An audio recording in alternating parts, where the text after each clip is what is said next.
Hi friends, ఈరోజు శనివారం కదండి. ఈరోజు వెంకటేశ్వర స్వామికి ఎంతో ఇష్టమైన బియ్యపిండి దీపాలు వెలిగిద్దాం అనుకున్నాను. బియ్యపిండి దీపాలు ఎలా తయారు చేయాలో చూపిస్తాను. బియ్యపిండిని ముద్దగా కలుపుకొని అలా ప్రమిదల్లాగా తయారు చేసుకొని ఇత్తడి ప్లేట్ వేసుకొని దాని మీద తమలపాకు వేసుకొని బియ్యపిండి ప్రమిద పెట్టుకొని దానిలో 3 ఒత్తులు వేసుకొని ఆవు నెయ్యి వేసుకొని గంధం పెట్టుకొని కుంకుమ బొట్లు పెట్టాలి.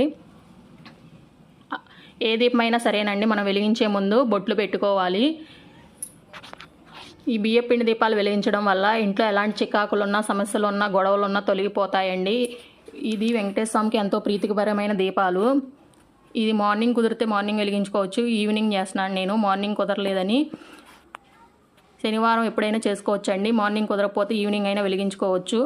నేనైతే 2 దీపాలు వెలిగిస్తున్నాను. ఎవరి శక్తి కొలది వాళ్ళు వెలిగించుకోవచ్చు. 2 దీపాలు, 5 దీపాలు, 11 అట్లా మొక్కుకుంటే ఇంకా ఎక్కువ వెలిగించుకుంటారు చాలామంది. నేనైతే